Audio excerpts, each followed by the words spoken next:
Good morning mga ka-Iskonians, mga kababayan, nandito po tayo sa may Manila Zoo, no? Yan.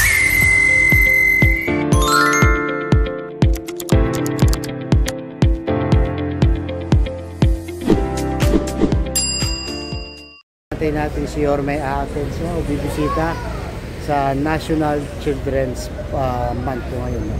Kaya po, abangan natin. Punta na tayo dito.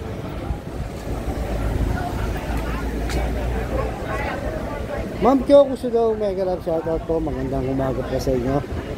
Thank you so much for watching. Good morning, sir. Nandito po tayo sa Manila Zoo. Yan. Hinihintay po natin si Boss. Okay. Kawawa naman yung batang tagal niya mag-picture. Yan, no? Dami po, no? Nandito tayo sa Manila Zoo ulit, mga ka-Iskonians. Antay lang po natin si Boss. So, paano mga kababayan? Dami na po nag-aabang kay Boss White. Nandito tayo sa Manila Zoo.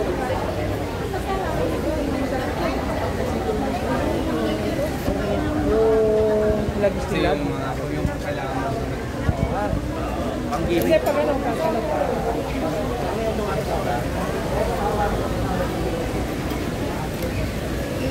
Abangan lang po natin, no, mga kababayan. Nandito naman tayo sa World Class, no? Nandito po tayo sa World Class Manila Zoo, na kung saan ay binubuhay na ulit, no, kasi nga napabayaan nga po ito. Ayan na po, parating na si Boss White.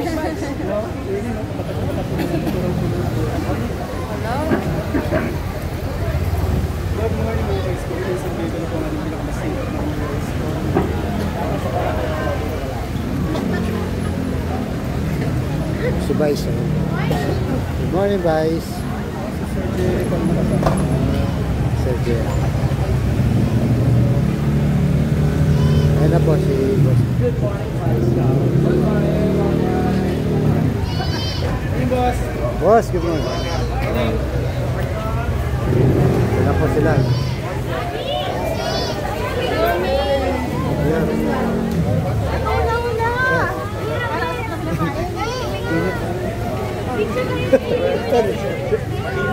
Sira yung angulo. Ay, sorry. Hi, guys. Or mainit, guys.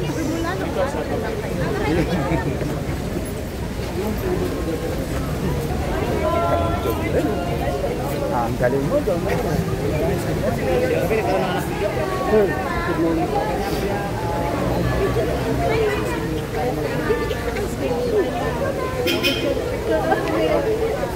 Tuwa, mami. Success si mami, oh. Mami, success ka. Oh.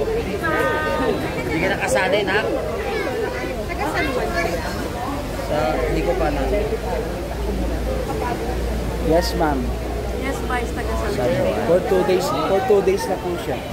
Welcome po dito sa Manila. Thank you, Mayor. I love you. What? May ganon? May ganon pala? May naunahan. I love you.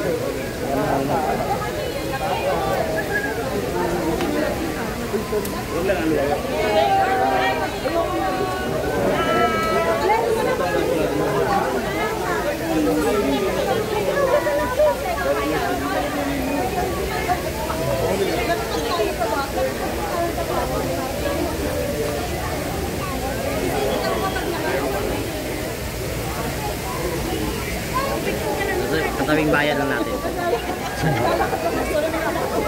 Paano siya makakasama na? Si ate naman, pinahirapan. Iniwan yung anak eh. Nagsulog. Ano tayo? Talikod tayo.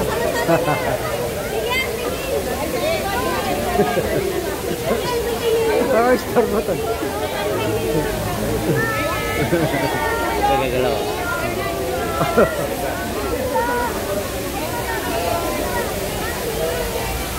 Tayo mainit na eh.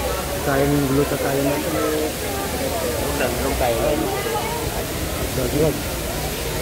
Ay, pobre.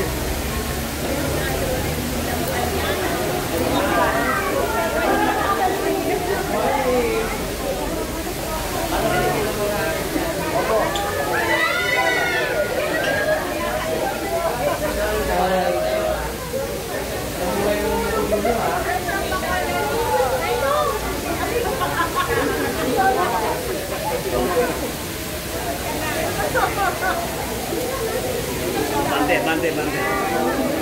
Mante.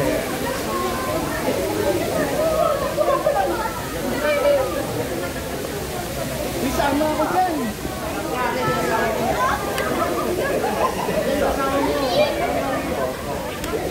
Bilis na.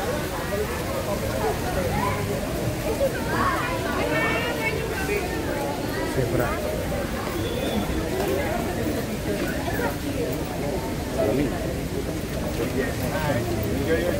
Yung mga... Kaya?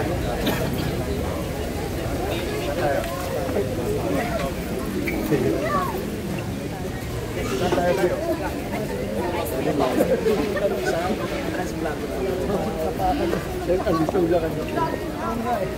Best of luck kami, boss. Ang praktisado tayo.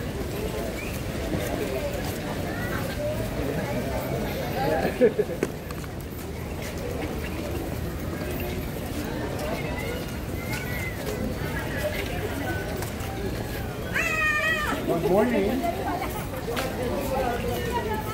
Hello. Enjoy your day.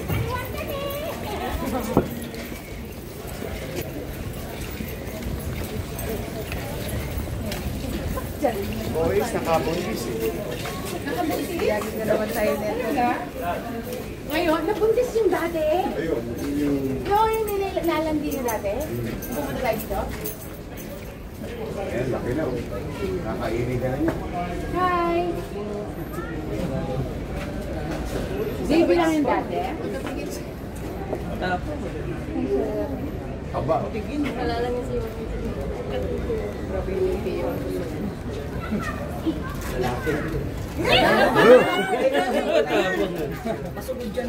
Nakikita niya ako! Nakikita ng maganda eh.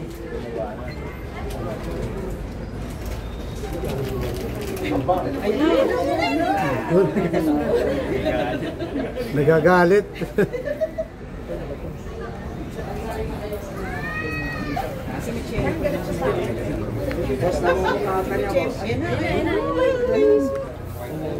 Ayun na!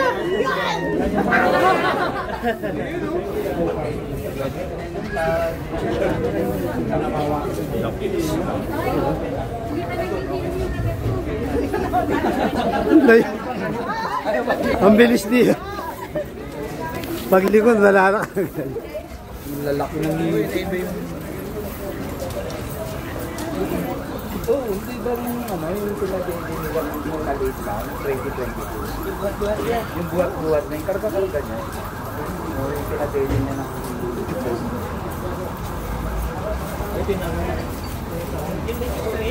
Ay, hindi.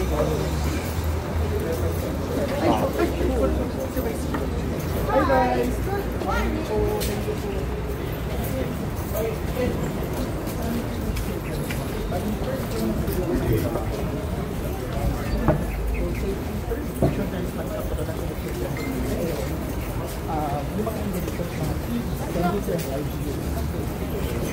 Kailangan.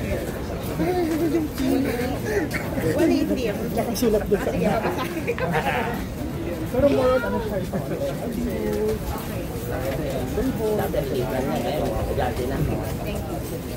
Lalapay nga.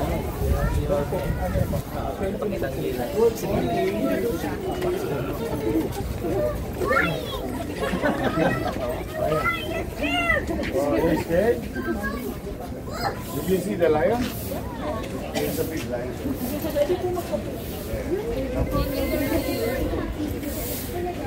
Did you see the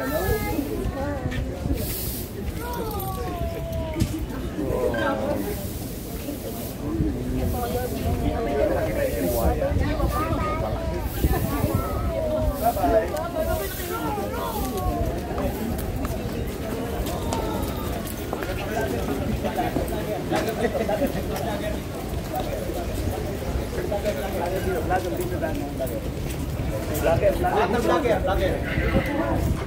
Dito na tayo. May isang way tayo. Bangan po natin dito sa Boss Y. Pinapunta tayo dito. Dahil pupunta dito si Boss Y.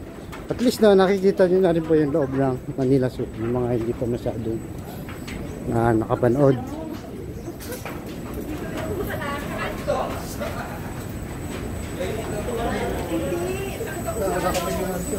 Takbo. Oy, mga vlogger, oh, takbo.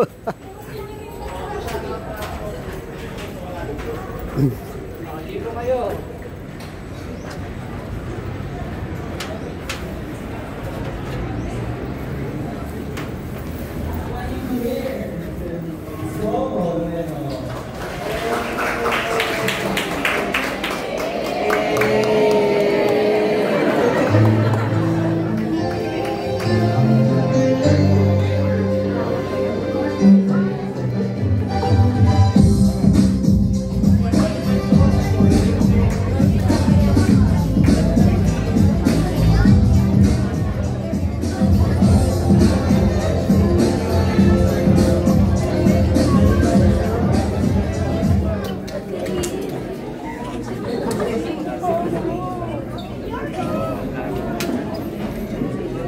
Para po tayo ay i-welcome sa lungsod ng Maynila. Nais po namin tawagan ang ating pinakamamahal na Vice Mayor, Honorable Angela Lei C. I. Atienza.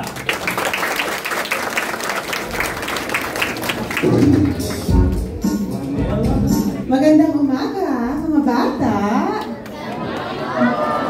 Magandang umaga din po sa mga magulang at mga guro na nandito ngayon. Ako po si Chietienza, ang vice-alcalde dito sa Maynila, at welcome po namin kayo dito sa aming syudad. Alam nyo, importante po para sa amin, na ating napakagaling na alkalde, na si Lord Misko Moreno de Magoso, ang mga kabataan. Kaya dahil dyan, sinisiguro natin na ang mga potensyal ng mga kabataan ay makuha nila dito sa Maynila. Prioridad ng ating alkalde na gawin magaling at magaganda ang mga paralan dito para sa ganun maging conducive ang pagpapasok nila sa eskwelahan. Dito po sa Maynila, iba ang problema ng mga magulang. Alam niyo po kung ano? Ang problema ng mga magulang ay kailangan nilang bilhan ng jacket ang kanilang mga anak dahil napakalamig ng mga paaral dito. Dahil siniguro ng ating alkalde na masarap mag-aral sa Maynila. But anyway, nandito po ako para ipakilala ang isang tao na alam ko kilala ninyo. Alam ko mula kayo sa iba't ibang LGUs. Tama po ba ako? Sino po dito ang mga taga Makati? Meron ba? Taga Quezon City. San Juan. Ano pa ba? Mandaluyong. Pasig. Mandaluyong. Kayo po, parang hindi po kayo taas ng kamay. Pasay po. Saan? Alabang, Muntinlupa. Kaya welcome po namin kayo dito. Alam niyo, itong alkalde namin dito sa Maynila, napakagaling. Dahil bago po siya naging isang alkalde, naging isang magaling na konsehal siya. Pagkatapos, naging isang vice-alkalde, at ngayon, masasabi ko, pinakamagaling na naging alkalde dito sa Maynila. Pero para lang sa kaalaman ninyo, ang aming samahan bilang vice-alkalde at alkalde, nag-umpisa po ito nung siya ay nag-uumpisa pa lang bilang konsehal. At noong mga panahon na yun, naging importante rin sa kanya ang mga kabataan. Kaya, ibibigay ko na po ang mikropono sa napakagaling at napakasipag na alkalde natin.